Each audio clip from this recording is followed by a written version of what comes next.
कलयुग के अंत तक गोवर्धन पर्वत विलीन हो जाएगा। एक प्रस्तावना। भारतीय धार्मिक ग्रंथों में कयालुगी का विस्तार से उल्लेख किया गया है। कलयुग 4 युगों में से अंतिम युग है जिसमें समाज के नैतिक और धार्मिक मूल्यों में गिरावट आती है। भगवान श्री कृष्ण द्वारा गोवर्धन पर्वत को अपनी अंगुली पर उठाकर इंद्रदेव से पृथ्वी वासियों की रक्षा की कथा प्रसिद्ध है।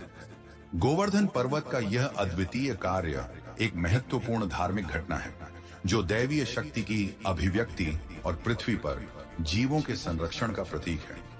लेकिन एक काल्पनिक विचार के रूप में अगर हम कहें कि कलयुग के अंत तक गोवर्धन पर्वत विलीन हो जाएगा तो यह कुछ विचित्र और विचारपूर्ण प्रतीत हो सकता है।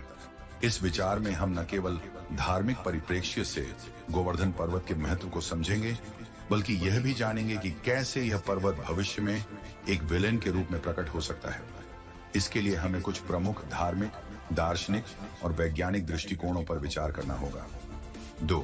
गोवर्धन पर्वत का ऐतिहासिक और धार्मिक महत्व। गोवर्धन पर्वत का महत्व भारतीय पौराणिक कथाओं में अत्यधिक है। विशेष रूप से भगवद गीता और श्रीमद् भागवत पुराण में इस पर्वत की भूमिका को बहुत विशेष रूप से वर्णित किया गया है।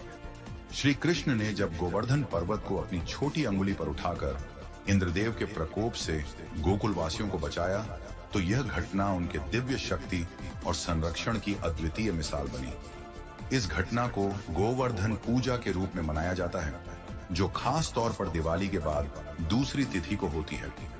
गोवर्धन पर्वत की पूजा पर्यावरण की रक्षा और प्राकृतिक संसाधनों के संरक्षण के प्रतीक के रूप में की जाती है। यह पर्वत न केवल धार्मिक बल्कि भौगोलिक दृष्टिकोण से भी महत्वपूर्ण है। 3. कलयुग का प्रक्षिप्त प्रभाव और गिरावट। कलयुग को लेकर अनेक पुराणों और शास्त्रों में विस्तार से वर्णन किया गया है। इसे भ्रष्टाचार, अत्याचार, स्वार्थ और अन्य कई नकारात्मक गुणों का युग माना गया है। समाज में धर्म का पतन, असत्य का फैलाव और नैतिक मूल्यों का ह्रास कलयुग की प्रमुख विशेषताएं हैं। कलयुग के अंत में धार्मिक ग्रंथों में अक्सर एक परिवर्तन का उल्लेख किया गया है जहां सृष्टि के पुनर्निर्माण के लिए भगवान के अवतार या किसी महाक्रांति की आवश्यकता होती है। इस समय तक प्राकृतिक असंतुलन और असामाजिक तत्वों का प्रभाव चरम सीमा पर पहुंच चुका होता है। 4. गोवर्धन पर्वत का विलेन बनने की संभावना। अब अगर हम सोचें कि कलयुग के अंत तक गोवर्धन पर्वत विलेन हो जाएगा तो इसका तात्पर्य यह हो सकता है कि वह अब अपनी पुरानी भूमिका में न रहकर किसी नई भूमिका में प्रवेश करेगा। एक संभावित परिकल्पना यह हो सकती है कि जिस गोवर्धन पर्वत को भगवान कृष्ण ने गोकुल वासियों की रक्षा के लिए उठाया था वही पर्वत यदि किसी रूप में पर्यावरण और प्राकृतिक संसाधनों के अत्यधिक दोहन का प्रतीक बन जाए तो वह एक विलेन के रूप में उभर सकता है। 4.1 पर्यावरणीय संकट। कलयुग के अंत तक पृथ्वी पर प्राकृतिक संसाधनों की अत्यधिक कमी हो सकती है। ग्लोबल वार्मिंग, जलवायु परिवर्तन और प्रदूषण के कारण पृथ्वी का पर्यावरण बुरी तरह प्रभावित हो सकता है। गोवर्धन पर्वत जो कभी जीवनदायिनी था अब मानवों के स्वार्थी और प्राकृतिक संसाधनों का शोषण करने के कारण अपनी भूमिका बदल सकता है।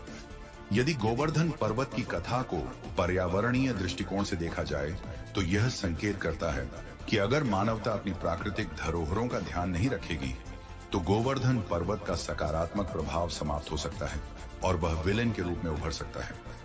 4.2 धार्मिक और मानसिक पतन। कलयुग के अंत में मनुष्य का मानसिक और धार्मिक पतन हो सकता है। गोवर्धन पर्वत की पूजा और उसकी महिमा को अब केवल एक धार्मिक अनुष्ठान के रूप में किया जाएगा जबकि इसकी वास्तविक महत्ता का लोग अब अनुसरण नहीं करेंगे। सामाजिक और धार्मिक मूल्यों के गिरने से यह पर्वत विलेन के रूप में परिभाषित हो सकता है क्योंकि यह अब केवल एक प्रतीक बनकर रह जाएगा और लोग इसकी पूजा और संरक्षण की वास्तविक आवश्यकता को नहीं समझेंगे। 5. गोवर्धन पर्वत का विलेन बनने के प्रतीकात्मक अर्थ। अगर हम इस विचार को प्रतीकात्मक रूप से देखें तो यह भी दर्शाता है कि प्रत्येक महत्वपूर्ण तत्व का महत्व समय के साथ बदल सकता है। जैसे कि मानवता का विकास और साथ ही साथ उसकी दुर्बलताएं, वैसे ही प्रकृति के तत्वों का भी महत्व बदल सकता है। गोवर्धन पर्वत जो भगवान के संरक्षण का प्रतीक था यदि वह विलेन बनता है तो यह संकेत हो सकता है कि मानवता ने अपनी शिक्षा, संरक्षण और जिम्मेदारी से मुंह मोड़ लिया है। 6. समापन। यह विचार कि गोवर्धन पर्वत विलीन हो जाएगा एक काल्पनिक और दार्शनिक दृष्टिकोण से गहराई से समझने योग्य है। यह हमसे यह संदेश देता है कि समय के साथ सब कुछ बदलता है और अगर हम अपने पर्यावरण, समाज और धार्मिक मूल्यों के प्रति अपनी जिम्मेदारियों को नहीं समझते तो वही तत्व जो कभी हमारे संरक्षक थे अब हमारे लिए विनाशकारी बन सकते हैं। इसी प्रकार कलयुग के अंत तक यदि समाज और प्रकृति का असंतुलन बढ़ता है तो गोवर्धन पर्वत जैसे प्राचीन प्रतीक भी अपनी भूमिका बदल सकते हैं और एक नकारात्मक प्रभाव डाल सकते हैं। यह एक चेतावनी है कि हमें समय रहते अपनी जिम्मेदारियों को समझकर दुनिया की रक्षा करनी चाहिए ताकि हम भविष्य में किसी तत्व